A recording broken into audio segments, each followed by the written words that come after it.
So basically, and if you logged on earlier and heard me nerding out about this topic a little bit, Judith was one of 25 folks in the room invited to Alliance France to discuss cancer firefighting, how should it be classified, what it means to be classified. I was going to pull up I think I have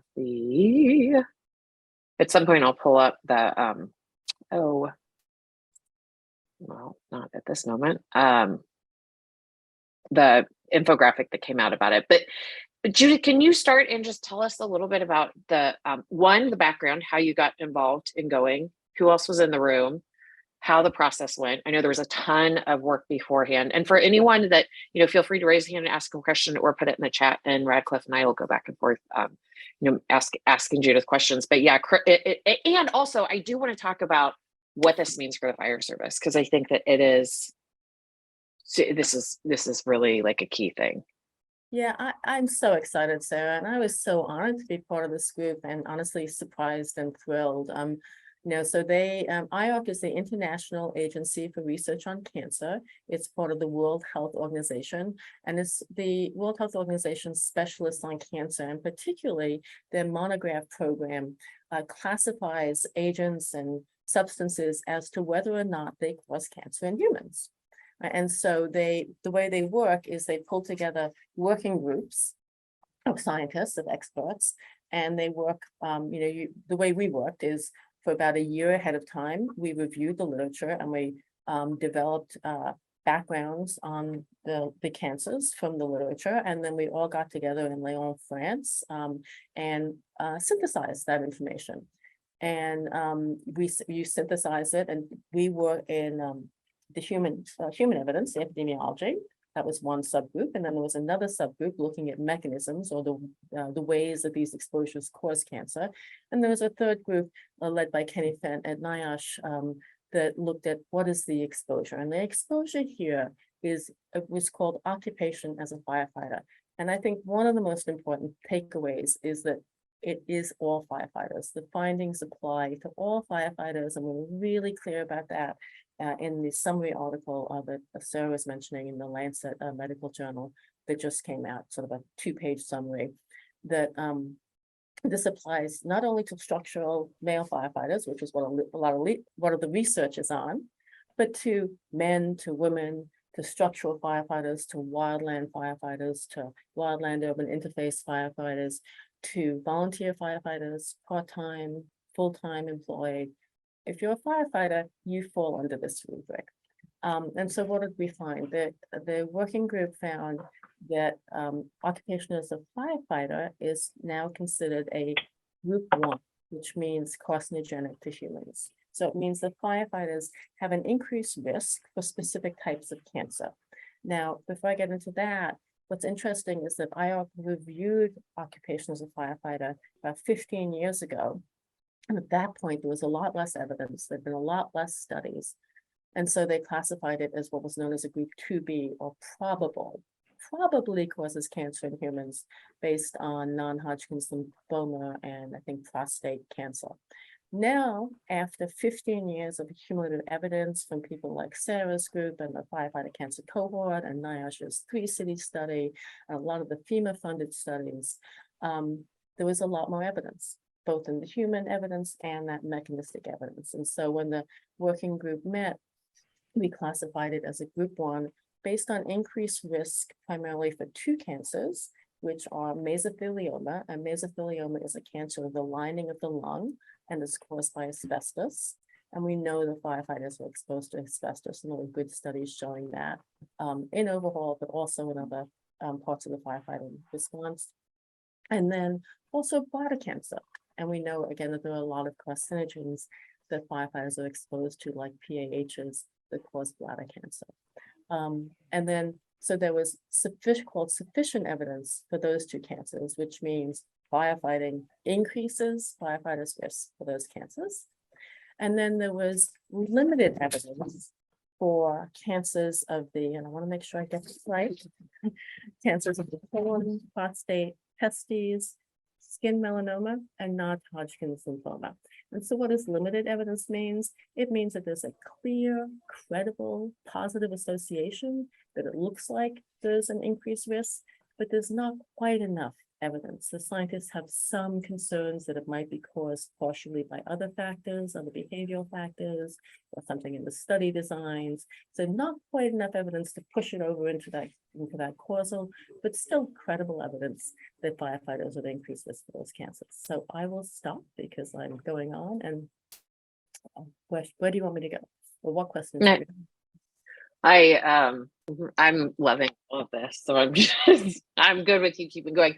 One question, because this will come up, people say, "Oh, it's limited evidence in IARC," and so that means there's not a link because there's just limited evidence, and I struggle with that because I'm like, that's not the way this works.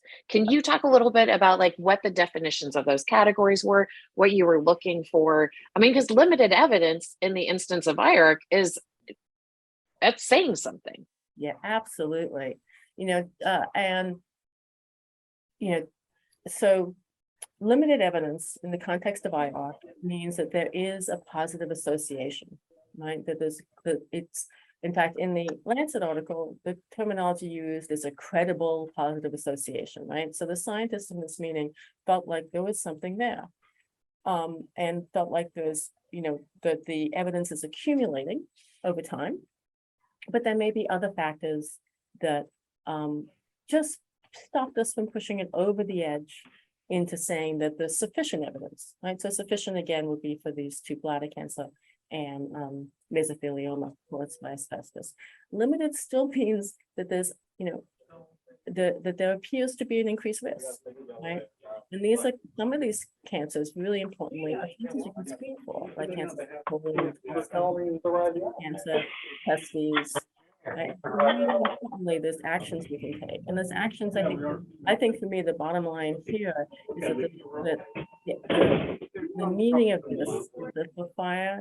Could you hold a second for me, Judith? Hey, someone is have their mic open and we can hear the bleed over conversation. Please mute. Thank you so much.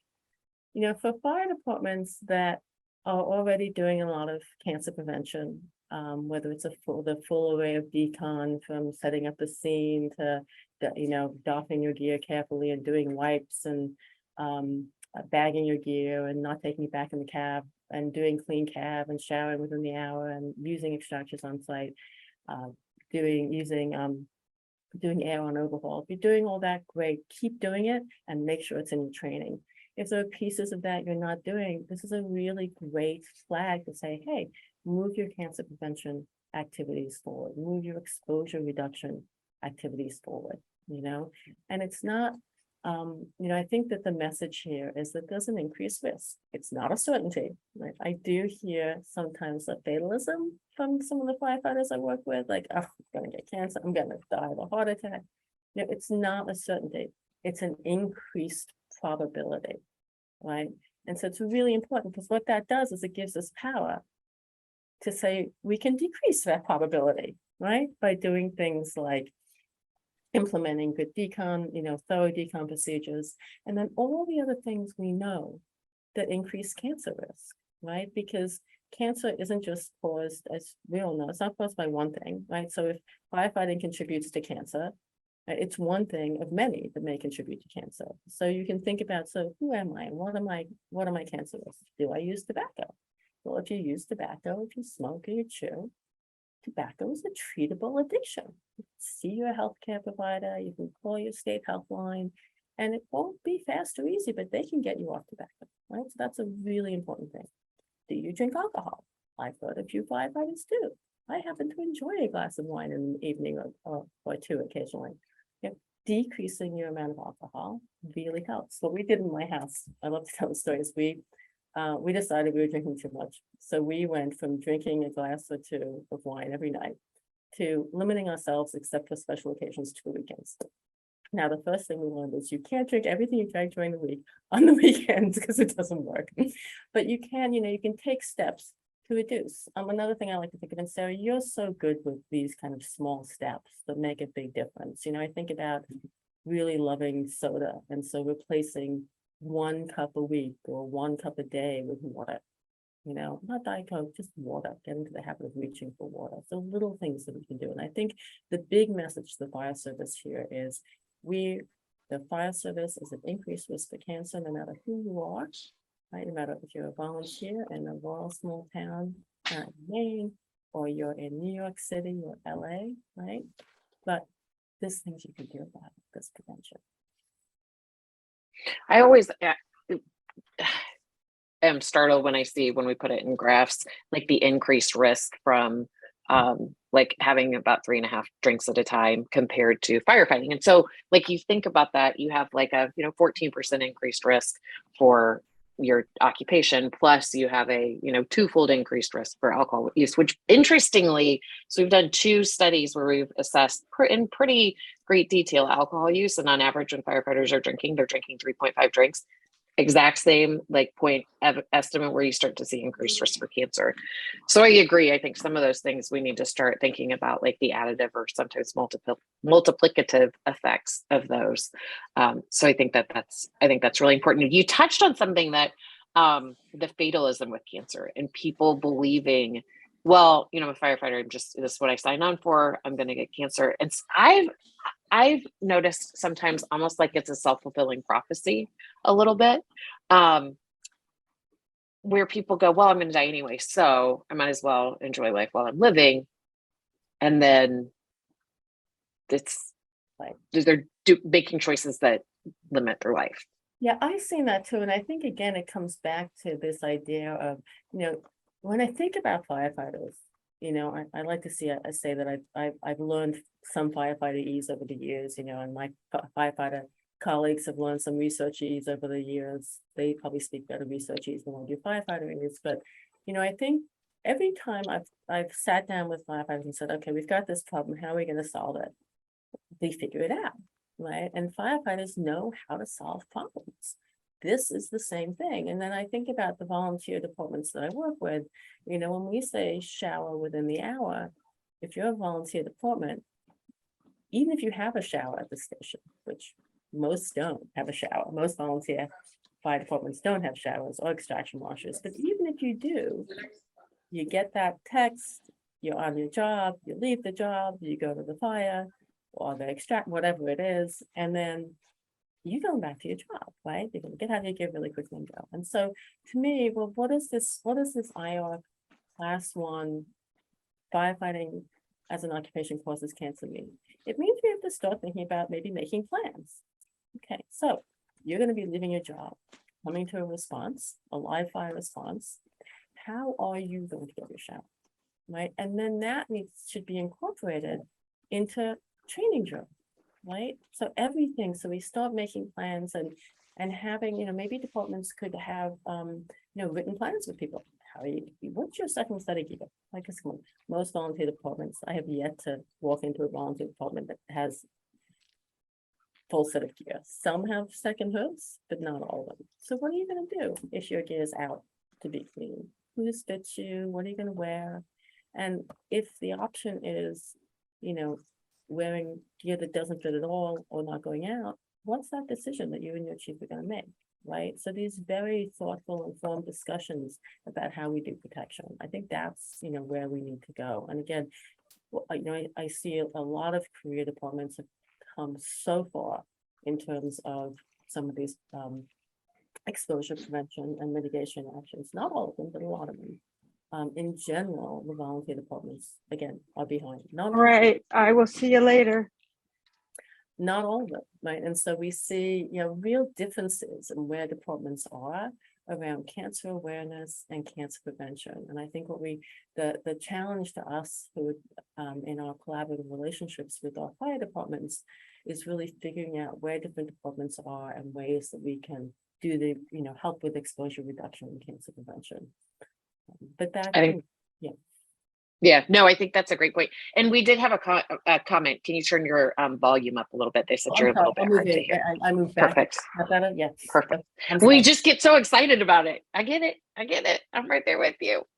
I think Frank Leap has the best saying. So he's chief of training for New York. He does all sorts of cancer stuff with Judith, with me, with everyone. I mean, he's amazing as an individual, but he's just such an advocate for cancer prevention and the fire service. And his thing is respect your gear. And he's like, there's a lot of debate about, and I mean, I don't think it's a surprise to anyone on the call that about the, issues around, is there PFAS in gear that's unstable? Is it getting off gear? Is that, what are we, what is the risk there?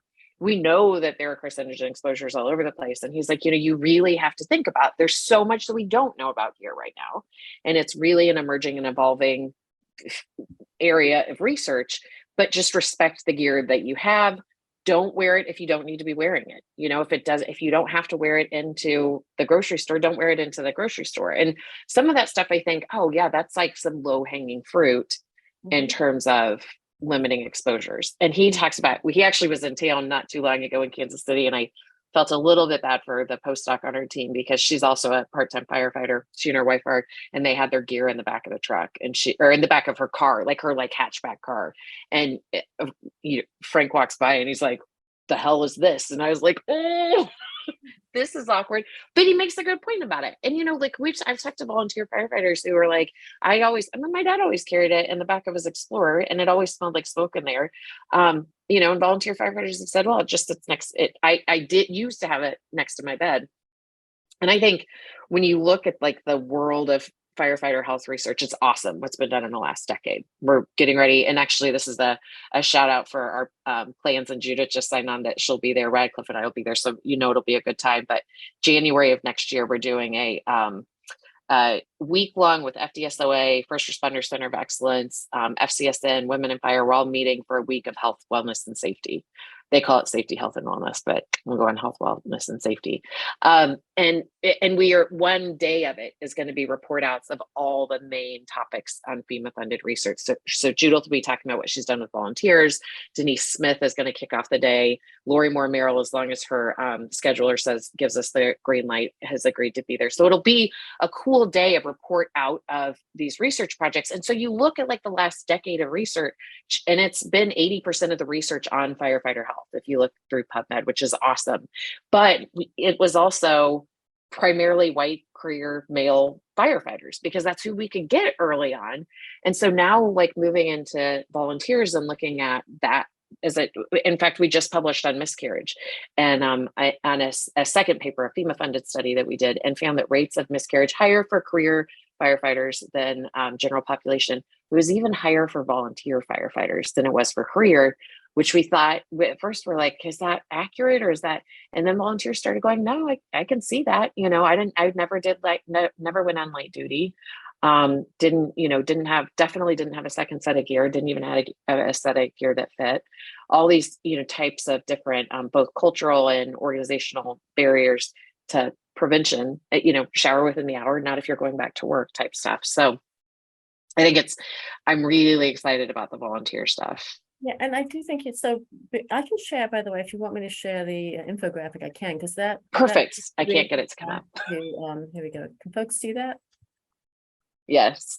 And I just changed computers, and I can't get. Every day I find something new I can't do. But I mean, that brings me back to this stuff up here. So this is the Ionc infographic summarizing the findings, which are a little more extensively summarized in the Lancet article. And then just so folks know, in about sometime next year, the monograph will come out. And the monograph is an extensive summary of everything that the working group did and the different subgroups did, the human evidence, the mechanistic evidence, the exposure group, and it'll all be there. And I think there's going to be a lot for us to dig into. But you can see, so here it says it's group 1 because of mesothelioma and bladder, but then these other types of cancer. And then we've talked again, importantly, that limited doesn't mean limited the way, kind of we use it as there's not much. It means there's plausible evidence there. It's just at the edge of not being able to go to that. Definitely causes. And these are definitely cancers that we should be doing prevention for in the fire service. But when you talk about reproduction, the other thing I want to talk about, so these mechanistic evidence, and again, the mechanisms are what causes, what is it about the exposure that causes cancer? And so what the Ionc mechanistic group does is they have a number of different mechanisms called key characteristics that they explore. And 5 were noted to have strong evidence for firefighters, right? So genotoxicity, so toxic to DNA, epigenetic alterations, which are changes to the DNA that don't change the structure, oxidative stress, which is our body's inability to deal with free radicals, and free radicals are bad because they damage tissue, and that can help with the carcinogenic process, chronic inflammation, which can promote cancer, and the modulation of receptor-mediated effects. And these are specific to a couple of types of exposures like PFAS and dioxins, and hence associated with cancer. But what's really interesting and reproductive health isn't my area, but these are called key characteristics. And my understanding is that these are some of the same key characteristics as you see for pregnancy loss. So I think that we have to remember when we're doing prevention, there's a lot of overlap. And when we think about prevention also for sudden heart attack, the major on-duty cause of death, we think about particulate matter and heat stress and, sleep disruption.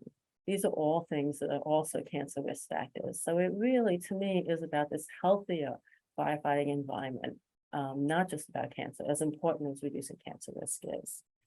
And then as long as we're up here, just the other thing is they did specifically mention some other exposures. And I think diesel exhaust is something you were sort of getting at. There's a few things we can do with diesel exhaust, right? We can have the, what do they call them? The elimination systems, capture systems, ventilation, leaving those doors open. One thing that we recommend is that you can leave your trucks outside for half an hour when you come back and do all the cleaning and everything else and then cool down outside. That's going to reduce the indoor diesel exposure, right? And then I think the other thing, again, we talked about asbestos and mesothelioma. Nothing else causes that cancer. This is one of the few times in the disease world where there's a one-to-one correlation, right? So, asbestos is in building materials. It's going to be in some of these older homes. It's really important that there have been studies by Dr. Burgess's group in Arizona showing exposure to asbestos during overhaul. So the need to really be on air during overhaul. Okay, do you want me to stop sharing this, or do you want to talk about any of it? Oh, I think, well, one, and just remind people, if you have questions, you can put them in the chat. But I would love to know from your perspective, like I said, I felt like this was Christmas morning getting up to see this documentation. What do you see as the benefit of this reclassification? Because this was like the reclassification process too was, things had to be nominated, they had to be voted on. Ionc publishes the whole list of here's what people want studied. And it was several hundred pages long. And firefighting was one of the highest priorities. And then the work that goes into this is hugely significant. So what do you think the impact is for the fire service? What do you think this changes? Because also significant, and I know that you showed it on there, also significant was that this classified all firefighters. It did not say all career firefighters. So can you talk a little bit about that piece of it? Sorry, I'm throwing like a dozen questions out at you at once. I'm thinking of 3 different areas and I'll try to address them all. I think the first is presumption in workers' comp, and the second is sort of individual/fire department changes, and the third is research agenda. So I think in terms of workers' comp and presumption, and more broadly in terms of resources for fire departments and municipalities, I think this will be somewhat of a game changer in terms of, some of the workers' comp's claims that haven't been going through.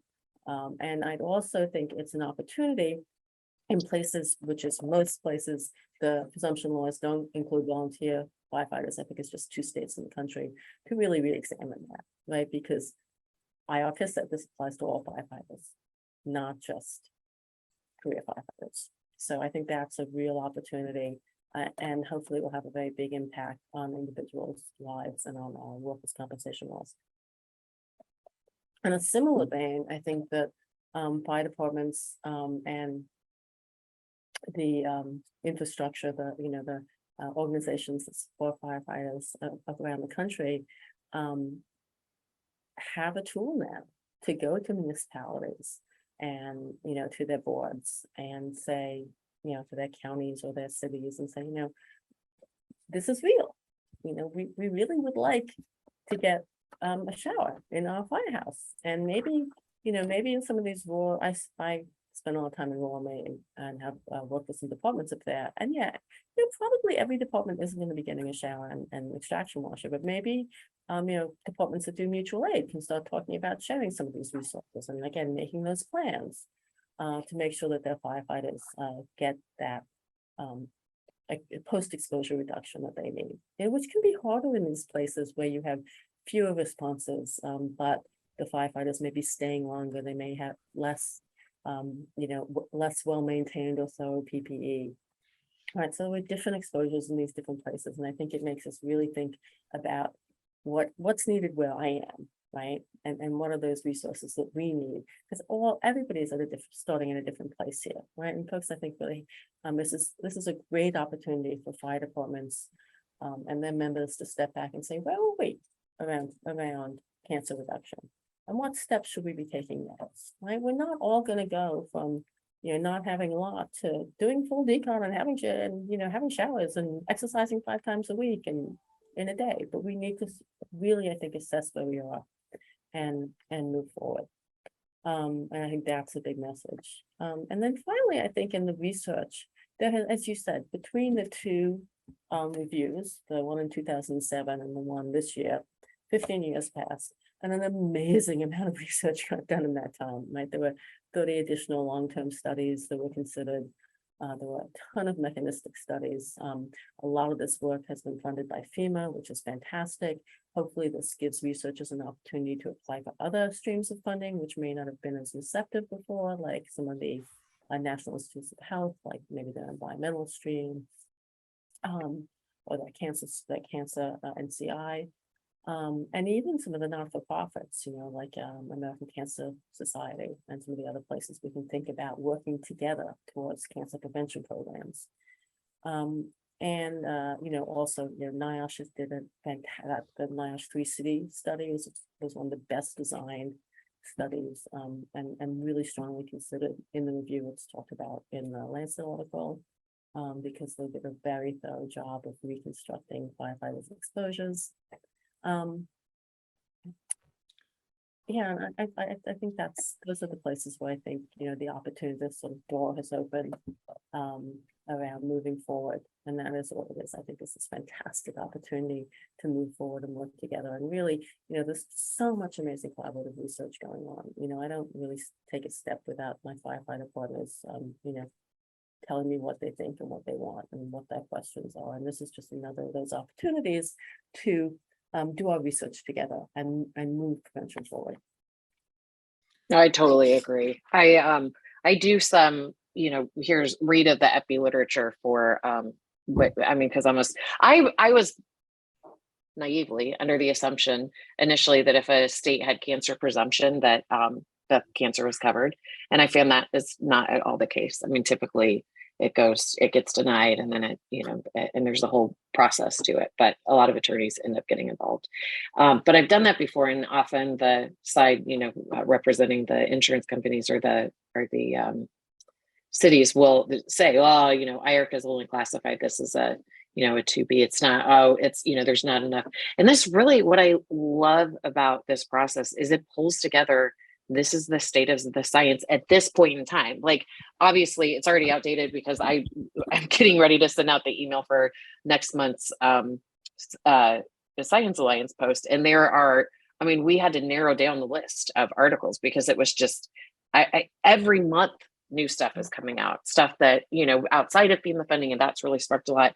And but it is the state of the science as of the time that you had that meeting. And it's awesome to have that all in one place and to be able to say, no, the world's leading experts came together on this, and this was the vote. Like, I have a lot of, I'm very excited to write a lot of nana boo boo responses to some of the cases that I have sitting on my desk. And it is so exciting. And, and to think that, a lot of the work that we've all been doing, we had 5 of our scientists in that meeting, right? Dr. Kenny Fan from NIOSH, Dr. Jeff Burgess from the Firefighter Cancer Cohort Study in Arizona, Dr. Kaban Martinez from Florida, Dr. Jackie Goodrich from Michigan, and me, we were really well represented, and to a person, I think all 25 of those scientists who were from 8 different countries, walked into that room not knowing what was going to happen, because it's an exploration of the evidence. And it was such a rich process to really go through the depth of exploration. And I think the other thing that is really important and gets to something you asked earlier about, sufficient versus limited versus that, Ioc classifies the exposure, the agent, right? And here the agent is occupation as a firefighter. Occupation as a firefighter causes cancer, right? It's not classifying each individual cancers. That's just the evidence that contributes to it, right? And as you say, that's the point in time now. And look how much it's changed over 15 years, right? And as this science continues to come out, we're just going to get better and better understanding of the different contributions and how to work together to intervene. Yeah, well, and that's a great point, because it's not like before the date that it was released, those weren't carcinogens, and then today, firefighting was not a class 1 before, or I guess technically it wasn't class 1, but it wasn't not causing cancer until you voted on it. It's just that now the process has caught up with it, which is awesome. And the way I think through the when people go, it's only limited evidence. I'm like, it doesn't, you typically, IARC once classified doesn't typically go, well, actually it could, but typically, it takes a lot to push something, an exposure up to the level of sufficient or a class 1. So yeah, it's up. Okay. So this is, again, I apologize in advance because I'm going to kind of nerd out. Tell me about a little bit, just if you could, about the meeting. So you show up in France. Sure. You go to the building. Yeah, you show up in France. They have a beautiful building, although they are moving buildings. And you go to a building, you go into a meeting room, and you have your little nameplate and your microphone, and you have sessions together where you kind of talk about the current evidence, and then you break up into your working groups and you talk about the evidence, and then come back together and you tell them what you discussed, and then you go back to your meetings and you talk some more, and it goes back and forth for 8 days. You go back to your hotel room and you write. So it is this really intensive process. And the thing that I loved about it is, the respect in the room. I mean, I know it, there's, getting scientists together is like getting firefighters together, everyone's going to have an opinion about how to do something, and what's different and the subtleties. And it's just, and they're all right. And they're all right. Exactly. And so you get these amazing discussions and really getting into the evidence and why not. And, one of the things, for example, that is discussed around bladder cancer in the Lancet article is the consideration of smoking. Now, we all know that firefighters smoke less than people in the general population, right? And these percentages, right, the increase, you talked about that, the percent increase in risk, right? So for mesothelioma, the percent increase in risk is 58%, right? And so to put that in context, as you did versus sort of alcohol, if you put that in context with smoking, right? Smoking is about 8 times as likely. So that's an 8,000 times increase in risk. And this is 58. So it's a relatively small contribution, still really important and very real, right? But again, bringing us back to that point that it is a risk and a probability, not a certainty, and things can be done to prevent it. And so that number came out of a meta-analysis that the working group did. They did their own little statistical summary of studies. And that's where that 58% comes from mesothelioma. Now, the number for bladder cancer is lower. It's 16%. And I'm coming back around to smoking. Now, smoking contributes to bladder cancer, right? So the thought of the working group is, well, that 16% may actually be low because, because firefighters smoke less than the general population, we may be underestimating the actual amount. And we were really confident in that estimate, given the results of the meta-analysis and the consistency across some of these other big studies, like the Doug Daniels 3-city NIOSH study. You look at that kind of evidence, and it's just a really exciting time. I'm nerding out now too, so I really, I'm probably getting way too nerdy here, but it's like it's a nerdy heaven. You just get nerds together for 10 days, and it's great. And you are in Lyon, France, which is the culinary capital of France. So you can have an occasional good meal while you're there. If you have to, I mean. if you must. If you must. And what was nice for me is, so a little personal information, I love to walk. I'm a big walker, and my hotel was about 2 miles from the Ionc building. And so I walked. I figured that out on day 2 or 3. And so I started walking, and it was just magnificent. A really lovely way to see a city. And I can try to pull up a picture of we keep on talking. I'll see if I can find us a picture of the building. Awesome. It was Radcliffe had a question about current research going on that goes beyond cause and looking at prevention, beyond engineering controls, so health screening, lifestyle changes, etc. Do you want to touch on that first? Because I know you've got some work, and then I can talk about some about our stuff too. Oh yeah, you've got so much stuff going on. I mean, I think I'm just going to defer to you, because I mean, I think that I will talk for a minute, because as we were saying before, what Ionc does is it really points to the need to really expand our prevention agenda, right? And so we've done some work with firefighters volunteer firefighters in New Jersey and Maine, hooking folks up with their local YMCA's to do diabetes prevention, which is a whole different part away from not just thinking about those firefighter related exposures, but what else is it in a firefighter's environment that can increase the risk of cancer. Then I think there's been so much that's gone on around things like using, the research in Kenny Fence Lab, where using wipes clearly reduces the amount of toxins on your skin. Right? And firefighters get exposed to these toxins 3 ways, primarily through skin and inhaling, and also sometimes like through ingestion, through eating food and water. So reducing what's on your skin is really important.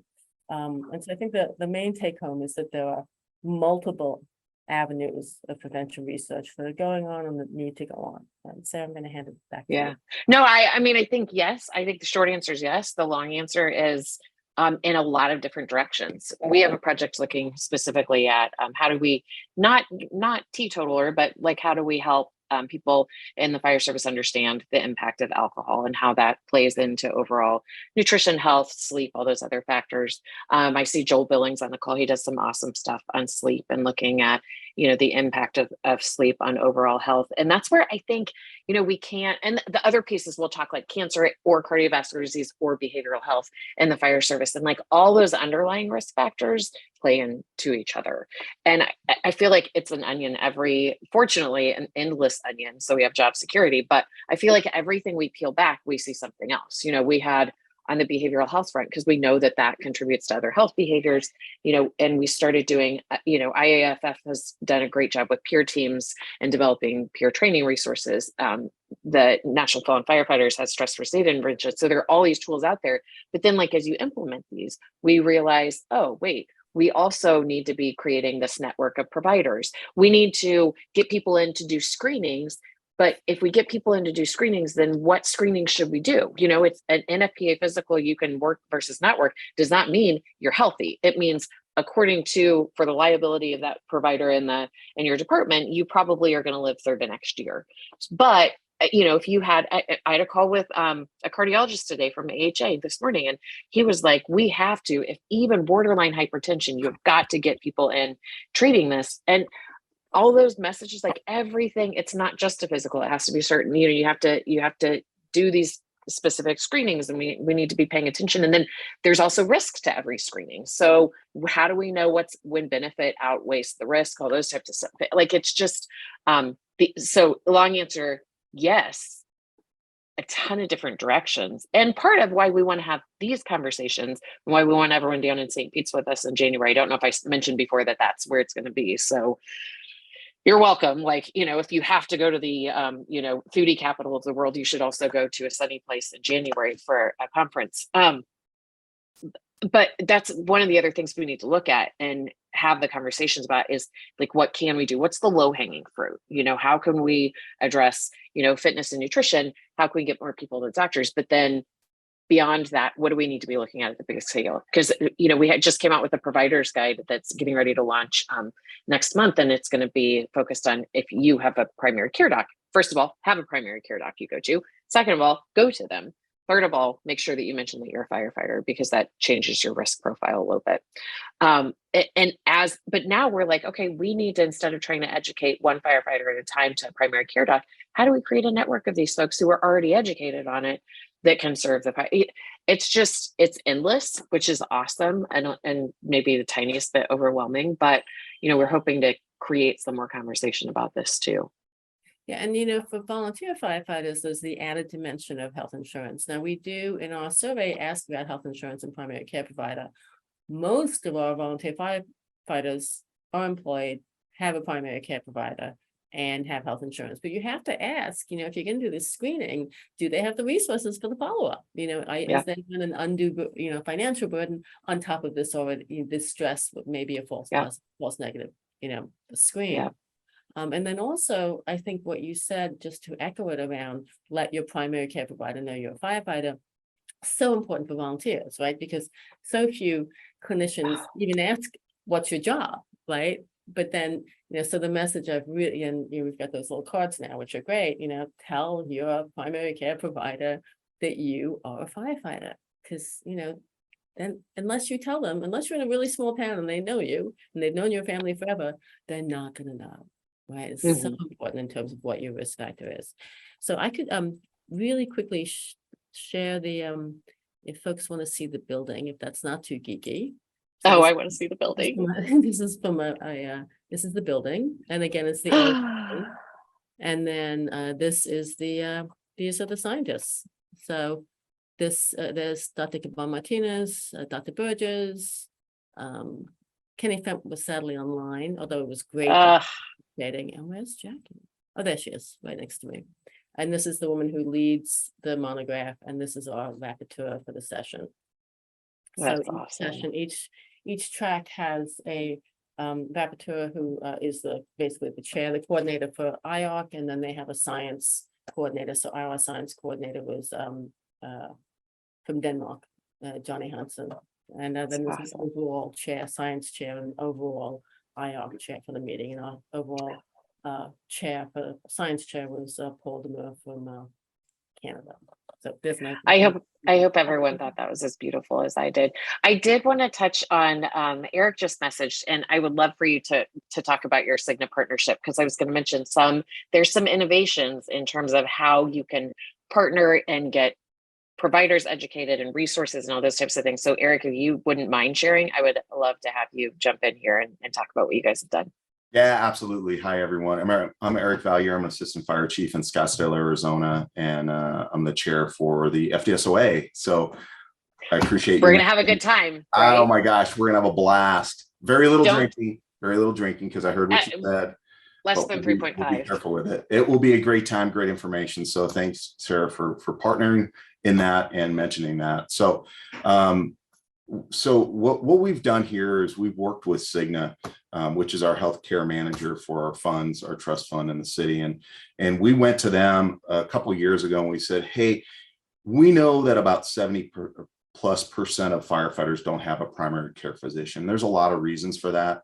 But what we did is said, hey, let's put together what we call Your Call program that is just for our firefighters. So we do a yearly physical, and then 6 months later, the concierge from Honor Health, which is the medical partnership we have, which is one of the hospital systems in our area, calls or sends an email to our firefighters and says, hey, if you want to sign up for your call, we're ready to take you. They set up an appointment. They do a series of blood labs to work up. Part of it is they check for heavy metals, some of those other things that we've been concerned with. And we looked at different types of cancers and doing some screenings for those. And so I know personally, as I've gotten older, right, my health is sped up and more things go wrong quicker. So catching people every 6 months, touching them every 6 months is so important. Our city supports it. There's no deductible for our firefighters. Now 2.0 is looking at, I asked them to look at what's the possibility of carotid artery ultrasounds. We're looking at sleep deprivation. So we're going to do the bang process for that, and we know all of these things have hurt the fire service as far as is not being touched by a doctor. Those doctors were trained by us. We brought them in. We brought them in our training yard. They understand. We get them ride-alongs. We took the IAFC little skit that talks about what firefighters' jobs are, and we've given that to them. So we have a few doctors. There's about 4 or 5 of them in our program that only work with firefighters. They know about us. They work with us, and it's a continual learning process for them, but they know exactly what we're dealing with versus the, hey, I'm going to go try your PCP, but I have to sit there for 30 minutes and tell you what I do, right? It takes all of that out. We've had really great success rate. We've had a lot more people starting to see them. We've even had people that have a primary care still go to this primary care to get touched. So it's been nothing but awesome.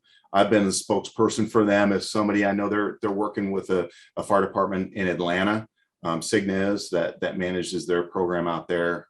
So I'm happy to talk to anybody that has Cigna on the call or you know of, because I think the process is awesome. They love working with us, and they're doing everything they can to help grow this to make it even better. That's awesome. And partly, I think I've heard of a couple other places that have been successful doing that. It's like we need to put the playbook together, which as I'm thinking about what we should talk about at our St. Pete's on the Beach meeting, Yes, maybe that's one of the sessions because we have a lot of providers coming in for that. That would be awesome. that would be awesome. Radcliffe, did you have a question? Or Yes, I statement? do. Actually, it's looking at the research that is coming out, and a lot of research that's being propagated is, are we looking at, so if we say bladder cancer and I'm gonna screw it up, but the 2 category 1 cancers, what is those retrospective? What were the timelines? And then it's going back and looking at what has been the interdiction and how effective has that interdiction been. And I think that's the other piece is when we start looking at these things, whether it's prevention screening, and Eric, Chief Elville, I know exactly what you're talking about because we're pursuing something like that here, and we're trying to do it quarterly, every 4 months is having our guys go up and go through that process with one of our local providers. But it's those things is looking at, here's what the research is saying. So we've identified this trend in what has been the mitigation process that we've put in place, and then how effective has that mitigation been in either reducing cross-contamination, exposure, and contact time. And I know a lot of this is still kind of fertile ground because a lot of the implementation piece is relatively new fire service timeline, and it's not consistent across all organization, but that's a great place to start looking at. We've identified this, what has been the impact with the mitigation. So a couple of things. First, Eric, wow, that's just, I can't wait to hear more about it and talk to you about it at the meeting. So, Radcliffe, that's such a great point. I think that one thing that we talked a lot about, and that I know the exposure track of the working group talked a lot about, is how much exposures are changing over time. We think about climate change, right? And what that's meant for WUI wildfire and WUI firefighters. Even in urban environments, what it means in terms of some of the structural changes that our building have, and having to deal with things like sun, sun things that convert energy on your roof. Solar panels. The thing. Solar panels, those things, banana. There's been so much changing in exposures, the difference in the housing materials that we have, the heat and the, and then the time of fire, et cetera. So it's a really difficult question, Radcliffe, to think about what that means over time, because as you point out, many of these cancers take a long time to develop, right? So mesothelioma develops over long decades. Bladder cancer also develops over long decades. And just also to remember that the cancers are not classified. Occupation as a firefighter is cancer is classified, right? It's a couple of cancers that pushed it to that one category, but a lot of other cancers are pushing at that door too, right? So I think that really helps in terms of Sarah's question. It is occupation as a firefighter causes human cancer. We know about these two. And there are these others that are really likely to also be caused by occupation as a firefighter. But, I really think, Radcliffe, that as time goes on, it really points to the need for continued research and collaborative research, right? Because as researchers, we don't know what's going on the ground, right? And firefighters do. We don't know how to ask some of these questions, and firefighters do. So I think the only way that we can do effective prevention is by, working together and understanding how these trends are changing over time. And that may be too general an answer for you, but those are my first thoughts. Sarah, what are your thoughts? I'd say ditto what Judith just said. I agree. I think you covered it well. I also just want to note, I dropped in the chat a link just to the Ionc page, and then it's got the infographic, it's got the Lancet article, and it's got a Q&A, frequently asked questions. And I would highly encourage you to everyone on the call to share this. It's making the rounds, I feel like, because I've started to get it from different sources, but we need to make sure that everyone in the fire service is aware of this, because I think it is huge in terms of everything that Judith laid out. So tweet the infographic and email your friends and all of that. I also think that it lays a good, I can't do a presentation or a conversation without talking about the National Firefighter Registry that'll be up and coming. NIOSH is launching that, and that'll launch hopefully this fall. We're going to need to recruit 200,000 firefighters. I keep upping it. I told Kenny last time, I think we're like at 376,000 firefighters, but the goal is going to be to get everyone on board to track whether they've had cancer or not. We're just going to track everyone who's career, volunteer, retired, anyone who's ever ridden on a fire truck, to be able to look at health across time. The tricky part about it that I think we just have to be super honest and upfront about is we are asking for last four of social security numbers. And that's because it links to your death certificate. Now, the reminder I make about that is you're not giving the government your social security number. They gave it to you. They already know who you are. You're just saying, when I die, put me in this pot of people. So I like to throw that out there too. So yeah, prime the pump now with the Ionc stuff. Yeah, no, the NFR is so important. And I also think it's going to be really important to make sure that our fire service partners understand the difference between the NFR and some of our other initiatives, like the Firefighter National Cohort Study, Study. I've already gotten the question, well, I'm in the Firefighter National Cohort Study, or my CAPS, which is the volunteer part of that. Do I have to do NFR? Yes. Sorry, yes. Please, because it's different. It's the goal is different. The FFCCS, the Firefighter Cancer Cohort Study, and the CAPS, the Cancer Assessment and Prevention Study. We are about early mechanisms. We're about finding out what's happening early so we can get those really clear points of intervention. Right. The NFR, the National Firefighter Registry, is the long haul, continuing to answer these questions about what exposures cause what cancers. Right? Very different interventions, different goals, but really important. And that we understand the differences. I couldn't agree more, Sarah. Thank you. Awesome. Well, I could honestly go on and talk about this for another 3 hours, but I know probably everyone else isn't interested in doing that. So thank you so much, Judith, for jumping on. It feels like you've just given us the backstage pass to my favorite concert, but I am like next level nerd. So I do appreciate you sharing the photos, and I am a big fan of all the people in that. So just thanks for coming on and for taking the time, and everyone else, thanks for taking the time to jump on and listen and hear the experience and share the information. And we will look for this week. You'll be getting the next link of stuff we're going to be talking about. And Judith and anyone who wants to jump on, our topic for our research roundtable next month is going to be things I used to believe, but then I realized I was wrong with science. Isn't that going to be fun? So anyone, feel free to jump on. Because there are all these things that I'm like, oh yeah, we thought that, and then we failed. I have stories of like whole studies that have not failed, but the results were not what we hoped, and I learned. So it's going to be awesome. Eric, you should be on too.